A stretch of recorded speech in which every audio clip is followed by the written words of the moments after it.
तो आज की क्लासेस के अंदर हम लोग सीखेंगे कि जीएसटी को बिल्स के अंदर कैसे ऐड करना होता है, ठीक है। विद इन स्टेट वाला भी और अदर स्टेट का भी। अगर आप विद इन स्टेट में सेल करते हैं तो आपको CGST और SGST बिल के अंदर ऐड, लेकिन अगर आप अदर स्टेट में सेल कर रहे हो तो वहाँ पे बिल में क्या लगाना होता है, IGST लगाना होता है, ठीक है। तीनों की फुल फॉर्म पता है, CGST यानी कि central goods and services tax, SGST का होता है state goods and services tax, और IGST की फुल फॉर्म होती है integrated goods and services tax. Okay, तो ये इसकी फुल फॉर्म हो गई है। बाकी SC मैंने आपको बताया विद इन स्टेट में सेल में लगेगा या परचेज में लगेगा, और IGST अदर स्टेट में जब आप सेल या परचेज करते हैं तो वहाँ पे IGST लगेगा, ठीक है। अब इम्प्लीमेंट कैसे करना है बिल के अंदर वो पैटर्न समझते हैं वैसे। तो सबसे पहले आपको कंपनी को ओपन करना है और जिस कंपनी के अंदर आपको GST लगाना है उस फीचर को इनेबल करना है। GST फीचर को कैसे इनेबल करोगे, F11 करना है, राइट।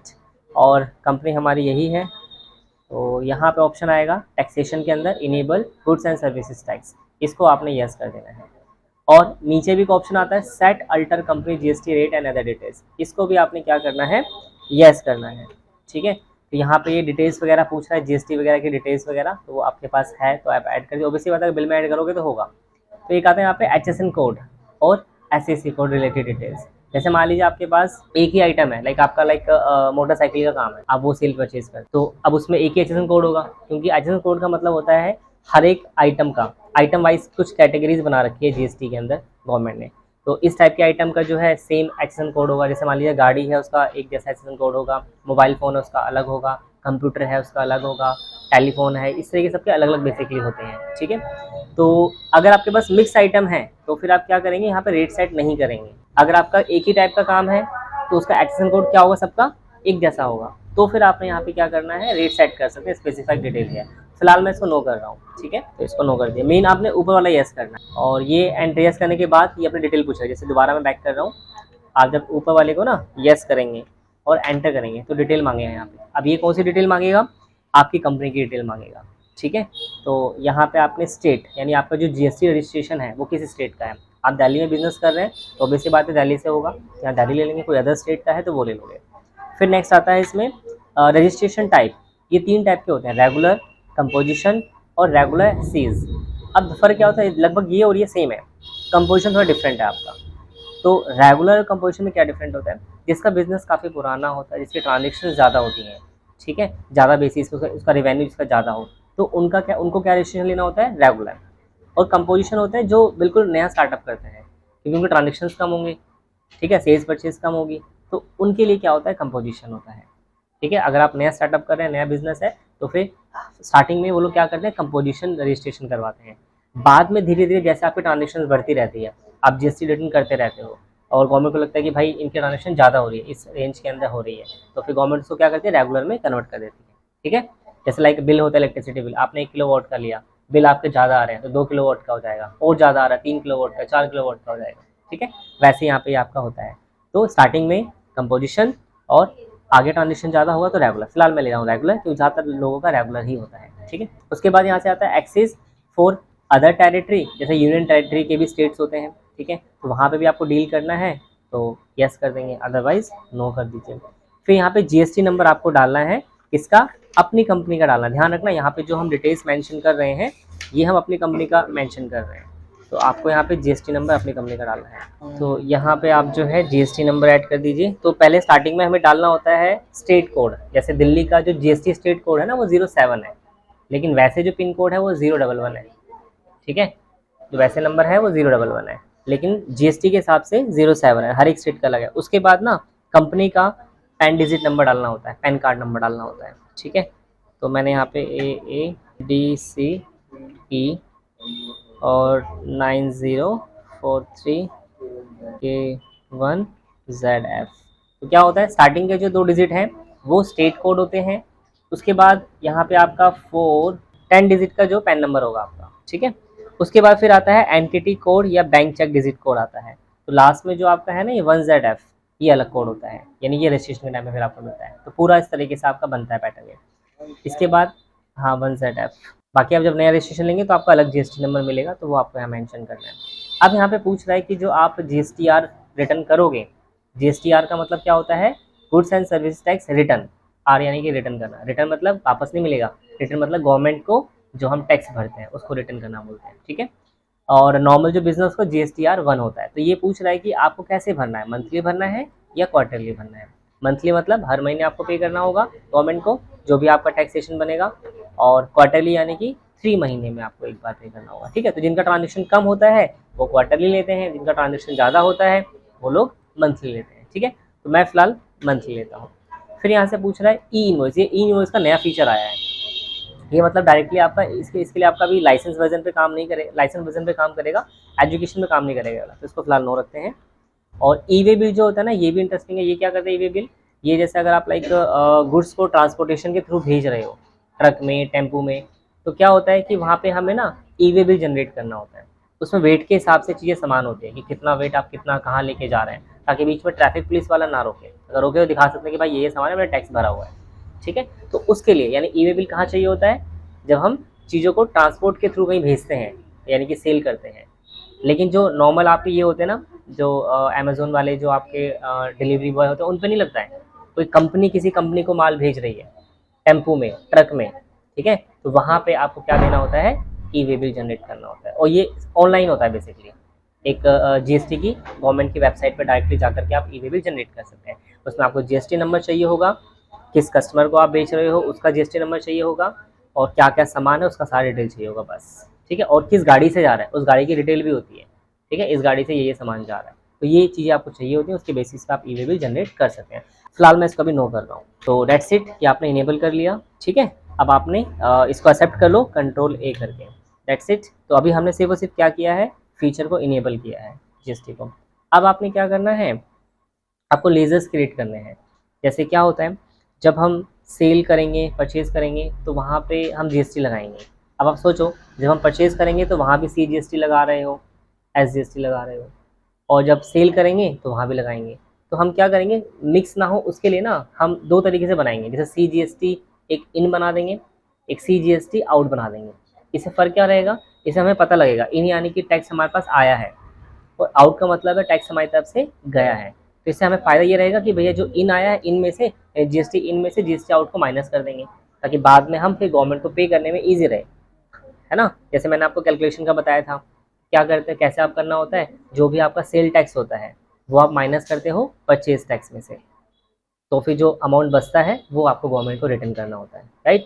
तो इसमें भी हमें आइडेंटिफाई हो, इसलिए हमें लेजर्स बनाना होता है। चलिए मैं यहाँ से क्रिएट कर रहा हूँ और लेज़र पे गए, यहाँ पे मैं बना रहा हूँ सी जी एस टी। अब सी जी एस टी जो लगेगा, मान लो कोई 18% वाला गुड है, तो वहाँ पे क्या लगेगा, सीधा 18% बनाएंगे, नहीं, वहाँ पे आपको C G S T no लगेगा और S G S T no लगेगा, ठीक है, यानी हाफ हाफ डिवाइड होगा। तो आपको क्या करना है, सी जी एस टी 8%, नहीं 8 नहीं 18% वाला है तो 9 लगेगा, 9%। लेकिन ये मैं इसको मैं यूज़ करूँगा जब मैं सेल करूँगा, तो सेल करते टाइम पे टैक्स इन होगा, तो सी जी एस टी यहाँ पे इन कर देंगे, ठीक है। या आप पहले भी कर सकते हैं, या इनपुट भी ले सकते हो आप चाहो तो, इनकी जगह पे इनपुट ले लो आप, हालांकि नहीं भी लगाएंगे चलेगा, लेकिन आइडेंटिफाई करने के लिए हम इसको लगाते हैं। और उसके बाद इसका जो ग्रुप रखोगे ना, वो ड्यूटीज़ एंड टैक्स में रखोगे आप, किस में रखोगे, ड्यूटीज़ एंड टैक्स में, ठीक है। यहाँ पे जीएसटी आ जाएगा, और ये आपका क्या है, सी जी एस टी है, तो सी जी एस टी आ जाएगा, और कितना परसेंट है, 9%, तो 9 दे दोगे आप, और ये नॉर्मल राउंडिंग ले लो आप, इसको 1 कर दो, ठीक है। तो ये हमने सी जी एस टी का इनपुट का बना दिया, इनपुट यानी कि सेल के लिए, इसको एक्सेप्ट कर लो। फिर ऐसे ही मैं बना रहा हूँ S G S T 9% input, ठीक है, एंटर। और ये भी ड्यूटीज़ एंड टैक्स है, जी एस टी यहाँ पे क्या ले लेंगे, ये क्या है, एस है, तो ये आ जाएगा एस जी एस टी, और कितना है 9%। देखिए अगर मान लीजिए मेरे पास जो गुड्स है ना उस पर 28% टैक्स लिए थे, अभी टैक्स के 4 रेट चल रहे हैं, कुछ आइटम पे 5% है, जैसे फूड्स में, रेस्टोरेंट में 5% है, ठीक है, मोबाइल्स वगैरह में 12% है, नहीं 18% है सॉरी, कुछ आइटम पे 12% है, कुछ पे 18 है और कुछ पे 28 है, ठीक है। ये 4 स्लैब है रेट के, कौन कौन से, 5, 12, 18 और 28। अब अगर मान लीजिए मैं कोई गुड सेल कर रहा हूँ, उस पर 12% टैक्स लग रहा है, 12%, तो हम क्या करेंगे, और मैं विदिन स्टेट में सेल कर रहा हूँ, तो क्या होगा, सी जी एस टी 6% और एस जी एस टी 6%, उसका फिर अलग बनाना पड़ेगा, ठीक है। अगर कोई मेरे पास 28% वाले गुड्स में सेल कर रहा हूँ, उसका 28% टैक्स लग रहा है, तो मैं 2 और बनाऊँगा, सी जी एस टी 14% और SGST 14%। समझ में आ रहा है? इस तरीके दो आपको बनाने होंगे अलग अलग। ये लेज़र बना रहा हूँ, ठीक है। आप थोड़ा मोबाइल से बाहर निकलो ना। ओके, तो यहाँ से नॉर्मल राउंडिंग एंड 1 कर देंगे। तो ये हमने दो इस तरीके से बना लिए, ठीक है। ये मैंने किसके लिए, सेल के बनाए इनपुट। ऐसे परचेज का होगा तो उस पर CGST 9% आउटपुट हो जाएगा, SGST 9% आउटपुट हो जाएगा। इनपुट आउटपुट का कंसेप्ट समझ में आया? चलिए, वेरी गुड। अब जैसे मान लीजिए मैं एक IGST का भी बना रहा हूँ, मान लीजिए मुझे अदर स्टेट में सेल करना पड़ जाए, मेरे पास 18% वाले आइटम है, तो हम क्या करेंगे, IGST और 18% input, under duties and tax आ जाएगा, GST आ जाएगा, और ये आई है तो IGST आ जाएगा। इससे पूरा का पूरा 18% लिख दोगे आप, और ये नॉर्मल राउंड आ जाएगा, 1 आ जाएगा। दैट्स इट, ठीक है। इस तरीके से आपने बनाया। चलो पहले ये 3 हम यूज़ करते हैं। और एक काम और करना आपने, जो सेल्स का आपने बनाया था ना, उस सेल पे एक काम और अपडेट करना पड़ेगा आपको, जो सेल का लेज़र होता है। तो उसके लिए क्या करोगे, अल्टर पे जाओगे, लेज़र पे, और सेल का बना ही नहीं है यहाँ पे। वेरी गुड, चलो बना लेते हैं। ये नहीं थी, हाँ, तो हम सेल का भी बना लेते हैं। सेल्स अकाउंट, सेल काउंटर किस में रखना है, सेल्स में ही रखना है। ओके, और यहाँ से ये पूछ रहा है type of laser, not applicable, discount नहीं रखना है। GST एप्लीकेबल करना है तो GST एप्लीकेबल कर देंगे, ठीक है। उसके बाद यहाँ पे पूछ रहा है कि आपका किस चीज़ का बिजनेस है भाई, गुड्स का है या गुड्स एंड सर्विसेज दोनों का है, या ओनली सर्विसेज का है। समझ आ रहा है? गुड्स मतलब सिर्फ जो चीज़ें होती हैं, सामान वगैरह सेल परचेज कर रहे हैं, वो चीज़ हो जाएगा। और सर्विसेज का मतलब जो सर्विसेज दे रहे हैं, जैसे डॉक्टर हैं, एडवोकेट हैं, ठीक है, टीचर हैं, ये सर्विसेज देते हैं। या मोबाइल कंपनी है, ये लोग भी सर्विसेज देते हैं, टेलीफोन जो सिम वगैरह कॉल करने का होता है, उस टाइप के। और कुछ का दोनों का काम होता है, सर्विसेज भी देते हैं, गुड्स भी सेल करते हैं, तो वो लोग ये ले लेंगे, ठीक है। फिलहाल मैं ले रहा हूँ गुड्स का ले रहा हूँ। और ये पूछ रहा है कि मेथड ऑफ कैलकुलेशन कैसा होना चाहिए, यानी कि जो टैक्स कैलकुलेट होगा वो कैसे, क्वांटिटी वाइज हो या वैल्यू वाइज हो, तो वैल्यू वाइज आपको लेना होगा, ठीक है। और एंटर, तो सेल का भी बना लिया। अब आइटम चेक कर लेते हैं, कुछ आइटम बनी है इसके अंदर, नहीं है तो वो भी बनाने पड़ेंगे। तो क्रिएट पे जाओगे और स्टॉक आइटम पे जाओगे। ये तो क्रिएट पे जा रहा है, पहले चेक कर लो। चेक करने के लिए आपको अल्टर पे जाना है और स्टॉक आइटम्स पे जाना है। तो कोई भी आइटम नहीं बना हुआ है तो आप बना लीजिए, यहीं पे आप क्रिएट पे आके बना सकते हैं। जैसे 18% है, तो मैं लाइक लैपटॉप सेल कर रहा हूँ, Dell i7 laptop 11 generation. Okay, under क्या रहेगा, ये ग्रुप मैंने बना लिया लैपटॉप, या नंबर में ले सकते हैं, नंबर्स में भी ले सकते हो आप, ठीक है, दोनों चलेंगे। और डेसिमल 0 रहेगा आपका, ठीक है। अब यहाँ पे पूछ रहा है कि इस पर आपको GST एप्लीकेबल करना है, यस, यानी 3 जगह पे एप्लीकेबल करना है, ध्यान रखना। GST एक तो जो हमने CGST SGST बनाया था वहाँ GST होना चाहिए, सेल लेज़र होगा उसके अंदर भी आपको इनेबल करना है, और फिर जो आइटम आप बनाओगे उसके अंदर भी आपको रेट सेट करना है, ठीक है, क्योंकि हर एक आइटम का अलग अलग होता है। तो यहाँ पे आपने एप्लीकेबल करना है। और ये पूछ रहा है HSN कोड, आपके पास का HSN कोड है वो भी आपको डालना पड़ेगा, ठीक है। तो नहीं है तो वैसे तो होता है हर एक का, नहीं है तो आप छोड़ दोगे, यहाँ से ले लोगे as per company stock group, वो आ जाएगा फिर, ठीक है तो आप यहाँ पे स्पेसिफिक डिटेल है, तो आप यहाँ डिटेल डाल दोगे क्या है HSN कोड। तो जैसे कि हमारा 6 से 8 डिजिट का होता है, तो ये मैंने डाल दिया, मेरे पास है 6 से 8 डिजिट का है, मैं रैंडमली डाल दिया, ठीक है। डिस्क्रिप्शन छोड़ रहे हैं। उसके बाद यहाँ पूछा रेट रिलेटेड डिटेल्स आपको डालना है, तो स्पेसिफिक रेट डालना है, येस हमको डालना है, ये ले लेंगे। और ये क्या रहेगा, टैक्सेबल रहेगा, क्योंकि इस पर टैक्स लगेगा। कितना परसेंट, डेल पे 18% लगेगा, ठीक है, वो आपको डालना है। ये क्या है, गुड्स है, रेट ऑफ ड्यूटी नहीं लग रहा है फिलहाल। कितनी क्वांटिटी है, अभी मेरे पास मान लीजिए कि 5 पीसीज ऑलरेडी हैं, और एक का रेट जो है वो लगभग है 65,000। आइटम बना लिया है। ध्यान रखना जो आइटम सेल करोगे उस पर GST वगैरह इनेबल होना चाहिए, ठीक है। Okay, that's it. अब आपको वाउचर पे आके सेल करना है सिर्फ और सिर्फ, तो बैक आएंगे और आपको वाउचर्स पे आना है एंड सेल पे आना है। तो उसके लिए F8 प्रेस करोगे, डेट ले लो आप F2 करके। तो डेट है हम लेते हैं फिलहाल 2/10/23। पार्टी नेम हम लाइक कैश में सेल कर रहे हैं तो कैश ले लोगे, तो यहाँ पे एक्सेप्ट कर लोगे। सेल लेजर में sale account, name of item Dell का पीस रहेगा, क्वांटिटी 1 पीस 65 हमें पड़ा है, तो 75 में मैं सेव कर रहा हूँ उसको, ठीक है। Enter enter. अच्छा नहीं, एक काम और करना है आपने, ये रहेगा GST भी लगाना है आपको, हाँ। तो अब यहाँ पे GST आपको लेना है, तो GST जैसे मैं दिल्ली में ही सेल कर रहा हूँ तो CGST 9%। अब यहाँ पे क्या हो रहा है कि आपका ना रेट कैलकुलेशन नहीं आया, कई बार रैंडमली बेसिकली कैलकुलेशन आ जाती है यहाँ पे। अगर नहीं आए तो आपने क्या करना है, कंट्रोल N करना है, 75,000 कंट्रोल N से कैलकुलेटर खुलेगा, ठीक है। तो यहाँ अमाउंट डालेंगे, मल्टीप्लाई 9, ठीक है, और फिर इसको एंटर कर दो, 675 डिवाइड बाय 100, तो कितना हो गया 6750। ठीक है, यानी 9% टैक्स कितना हो जाएगा 75,000 का 6795।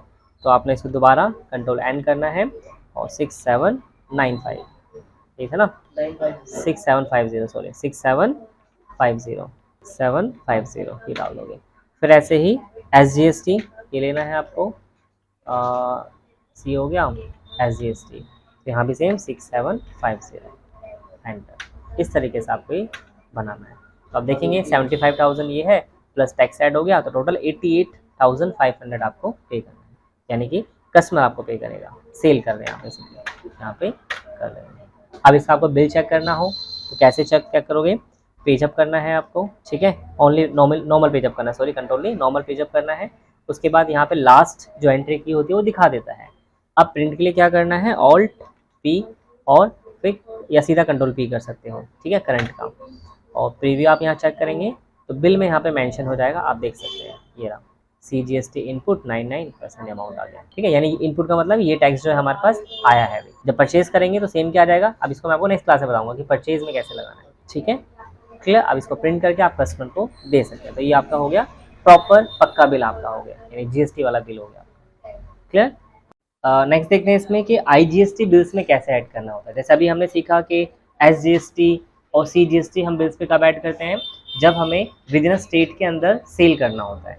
लेकिन अगर मान लीजिए हमें पास एक ऑर्डर आया है, वो अदर स्टेट का आया है, हमारा बिजनेस जो रनिंग है वो दिल्ली में है, ऑर्डर आया है मुंबई से, तो हमें वहाँ पे सेल करके बिल भेजना है, सामान भेजना है, तो हम बिल के अंदर इस बार SGST और CGST नहीं लगाएंगे, ठीक है। इस बार हम बिल में क्या ऐड करेंगे, IGST ऐड करेंगे, राइट। कैसे ऐड करेंगे समझते हैं। पहले तो हम चेक करते हैं कि हमने IGST का लेजर बनाया है या नहीं बनाया है। तो ये हमने बना रखा है ऑलरेडी इनपुट IGST। अगर नहीं बना है तो आप क्या करेंगे, क्रिएट पे जा करके, यानी क्रिएट पे जाएंगे, लेज़र पे जाएंगे और यहाँ पे IGST का जो है IGST कितना है 18%। ध्यान रखना जो हमारा CS होता है वो हाफ डिवाइड हो जाता है, यानी था तो 18% वाला ही टैक्स, लेकिन 9% C लग गया और 9% SGST लग गया, ठीक है। यहाँ पे IGST में एक ही होता है, इसलिए आपको 18% ही लेना, तो 9 नहीं लेना, ध्यान रखना, ठीक है। ये ले लेंगे और ये हम एज अ सेल कर रहे हैं तो टैक्स हमारे पास इन होगा, तो यहाँ इनपुट ले लेंगे, ठीक है। और अच्छा, अभी जैसे इस नाम से मैंने बना रखा है ऑलरेडी तो ले नहीं रहा है, तो अभी फिलहाल आप 1 कर दो लास्ट में, बट मैं बनाऊंगा नहीं, सबको बना के दिखा रहा हूँ कैसे बनाना है। एंड यहाँ पे क्या आएगा, ये ड्यूटीज़ एंड टैक्स आ जाएगा, ठीक है, GST आ जाएगा, IGST आ जाएगा, और यहाँ पे आपने 18% लेना है। इसको चाहो तो एप्लीकेबल रख सकते हो या नहीं तो नॉट एप्लीकेबल। इस तरीके से आपको ये एक लेज़र क्रिएट करना हो, ओके। तो ये मैंने बना रखा है इसलिए मैं एक्सेप्ट नहीं कर रहा हूँ, फिलहाल मैं स्केप करके बैक आ रहा हूँ, ठीक है। अब हम चलिए सेल करते हैं बिल्स को। तो वाउचर्स पे जाओगे आप और F8 प्रेस करके आप सेल वाउचर पे आ जाओगे, ठीक है। डेट लोगे, मैं फिलहाल 2 अक्टूबर को सेल कर रहा हूँ तो 2 अक्टूबर ले लिया। पार्टी नेम क्या है, किसको सेल कर रहे हो, हम नगद सेल कर रहे हैं तो कैश आ जाएगा। क्रेडिट पे है तो पार्टी का नाम आ जाएगा, यू नो ऑल्सो, ओके। फिर सेल लेज़र में यहाँ पे सेल का लेज़र आ जाएगा। क्या आइटम सेल कर रहे हैं, हम डेल लैपटॉप, ये काम और करते हैं। यहाँ पे पार्टी का नेम बना दो आप चाहो तो, ठीक है। क्रिएट ले लेते हैं और जैसे मैंने यहाँ पे ले लिया सुमित अकाउंट या सुमित प्राइवेट लिमिटेड, कुछ भी इस तरीके से, और ये हमारा कस्टमर है तो किस में आना चाहिए, सन्ड्री डेटर्स में आना चाहिए, राइट। तो हम इसको एक्सेप्ट कर लेते हैं, कंट्रोल एक। अब की GST वगैरह डिटेल यहाँ पे डाल देना, इसका GST नंबर वगैरह डालना होगा आपको, रजिस्टर्ड अगर है तो, ठीक है, तो अदरवाइज छोड़ दीजिए। तो ये हमने इसको एक्सेप्ट कर लिया। एंड नेम ऑफ आइटम क्या सेल कर रहे हो, डेल का हम ये सेल कर रहे हैं 1 पीसीस 75,000 का। एंड फिर आपने ध्यान रखना है जो आप IGST लगाएंगे ना, अभी क्या हो रहा है कि इस अमाउंट के ऊपर है, यानी इस अमाउंट के ऊपर है तो अभी क्या लेगा, आइटम लेगा, यानी गुड्स लेगा। बट जो IGST है वो आइटम नहीं है, वो क्या है, लेज़र है, ठीक है। तो लेज़र ध्यान रखना, एक बार और एंटर करोगे तो अब इसके नीचे आ गया ना वैल्यू के, तो अब यहाँ पे लेज़र लेगा, ठीक है। कल कुछ मिस्टेक कर रहे थे वो लोग, यहीं पे IGST देख रहे थे, फिर कहते सर आ नहीं रहा IGST, भाई कैसे आएगा, वो आइटम थोड़ी है IGST, वो लेज़र है, राइट। तो आपने क्या करना है, एक बार और एंटर करना है, फिर स्पेस प्रेस करना है, यानी 2 बार एंटर करना है आपने, ठीक है, यानी एक आइटम लेने के बाद 2 बार एंटर करना है। उसके बाद फिर आपने यहाँ से लेना है। अब IGST क्यों ले रहे हैं, क्योंकि हम अदर स्टेट में सेल कर रहे हैं, ठीक है। अब यहाँ से 18% लग रहा है तो आप कंट्रोल एन कर दीजिए, 75,000 मल्टीप्लाई 18 एंटर एंड डिवाइड 100, तो 13,500 का 18% लग रहा है आपका, ठीक है। तो आपने यहाँ पे क्या करना है, वैसे तो देखिए अपने आप ना यहाँ पे आ जाएगा, अभी हमें एक्चुअली कैलकुलेटर लिखना पड़ रहा है, बिकॉज अगर आप ने जो बनाया होगा, आपने आइटम्स में डिटेल वगैरह डाला होगा ना, तो ऑटोमेटिकली ले लेगा वो, ठीक है। बट रियली अगर कभी नहीं आए तो आप ऐसे भी डाल सकते हैं, कोई इशू नहीं है। वैसे मैक्सिमम क्या होगा, जब आप IGST लेंगे तो ऑटोमेटिकली यहाँ पे ये आ जाएगा। क्लियर, मतलब 99% आपका रहता है, 1-2% कई बार नहीं आता है, वो फिर आपको सेटअप चेंज करना पड़ेगा, सारा देखना पड़ेगा क्या है। एंड देन इसको एक्सेप्ट कर लीजिए, और न्यू रेफरेंस है, न्यू बिल है, एंड देन इसको ऐसा हो गया। अब प्रिंट करना है तो पेज अप करेंगे और फिर कंट्रोल P करेंगे, ठीक है। प्रीव्यू देखना है तो आप प्रीव्यू देख सकते हैं, सीधा प्रिंट करना है तो प्रिंट कर सकते हैं, आप यहाँ से प्रिंट कर सकते हैं, दिस वन प्रिंट कर जूम करके चेक करना है तो आप देख सकते हैं यहाँ पे IGST 18% लग। तो ये कंसेप्ट है आपका सेम सेल में, SGST, CGST और IGST। अब अगर मान लीजिए हमें क्या करना है, हमें परचेज में ऐड करना है, तो सेम पैटर्न रहेगा, बस करना क्या होगा आपको, परचेज वाउचर में करना है, और सेम वही अगर आप विदिन स्टेट में सेल कर रहे हो तो क्या करोगे, SGST CGST लगा दोगे, और यहाँ पे इनपुट की जहाँ पे क्या हो जाएगा, आउटपुट हो जाएगा परचेज में, क्योंकि जब हम परचेज करेंगे सामान तो टैक्स हमने उसको दिया है ना, लेकिन जब हम सेल कर रहे हैं तो टैक्स हमें मिल रहा है, लेकिन ये ध्यान रखना टैक्स का पैसा हमारा नहीं है, वो हमें आगे पे करना है, ठीक है। ठीक है, तो बस ये ध्यान रखना आपने, जब परचेज करेंगे तो सेम रहेगा कंसेप्ट, बस आपका वाउचर चेंज हो जाएगा और यहाँ इनपुट की जगह पे आउटपुट हो जाएगा, दैट्स इट। अब आपको ये चेक करना हो कि भैया मेरे पास कितना टैक्स कलेक्ट हुआ है, ठीक है, तो वो आपको चेक करने के लिए क्या करना होता है, बैक, यहाँ तक समझ में आ गया ना कैसे लगाना है। अच्छा, आप चेक करना है आपको GST का कलेक्शन, तो आपने क्या करना है, बैक आना है और डिस्प्ले मोर रिपोर्ट्स पे आना है, ठीक है। एंड यहाँ से आप GST रिपोर्ट भी चेक कर सकते हैं, ठीक है। एंड GST रिटर्न वगैरह का आपने किया होगा तो यहाँ पे शो कर देगा। तो हम एक काम करते हैं, GSTR1 देखते हैं, अकाउंट बुक्स, और यहाँ पे आप लेज़र, एंड देन क्या चेक करना है मुझे, CGST चेक करना है, और पूरा अगर ड्यूटीज एंड टैक्स चेक करना है, ये यहाँ से क्या होगा, पर्टिकुलर एक लेज़र आएगा, यानी CGST का आप चेक कर पाएंगे, लेकिन मुझे सारा चेक करना है ड्यूटीज एंड टैक्स में, तो ड्यूटीज एंड टैक्स हमारा क्या होता है, ग्रुप होता है, ठीक है, यानी CGST, SGST, IGST, इसको हमने रखा किस में था, ड्यूटीज एंड टैक्स में रखा था, और वो क्या कहलाता है, ग्रुप कहलाता है। तो आपने क्या करना है, यहाँ से ग्रुप, इसमें आ जाओ आप, स्टेटमेंट ऑफ अकाउंट में तो अलग आ जाएगा, इसमें आ जाइए अकाउंट बुक के अंदर, ठीक है, अकाउंट बुक्स, और यहाँ से ग्रुप समरी में आ जाइए, और यहाँ लेंगे ड्यूटीज एंड टैक्स, तो दिखा देगा, देखो CGST में कितना है दिखा रहा है यहाँ पे 9% में 6750 है, वो सारे इनपुट वाले हैं। अब जो इनपुट है वो आपका क्रेडिट में आएगा, और जो आउटपुट वाला होगा वो डेबिट में आएगा, ठीक है ना, ध्यान रखना। तो इसके बाद आप क्या करेंगे, जो सेल वाला है यानी क्रेडिट में से माइनस कर देंगे डेबिट, तो जो आपका अमाउंट बचेगा वो आपको आगे गवर्नमेंट को रिटर्न GSTR रिटर्न 1 पे करना होगा, नोटेड, इस तरीके से, ठीक है। तो यहाँ से आप देख सकते हैं किस तरीके से रहेगा आपका टोटल, और टोटल आप देखेंगे तो 27,000 टोटल आपके पास आया है टैक्स, और यहाँ पे टोटल दिखा देगा जो आपका डेबिट वाला है, तो दोनों में से माइनस करके वो आगे रिटर्न भर देंगे। क्लियर, एक परचेज करके दिखाया आपको, चलो एक परचेज में भी कर लोगे, इजी है, सेम पैटर्न रहेगा इसी तरीके से, ठीक है। चलिए, तो आप लोग भी कीजिएगा, कोई डाउट है तो आप कमेंट बॉक्स में लिख करके पूछ सकते हैं। सो आज की क्लास में इतना, बाकी नेक्स्ट क्लास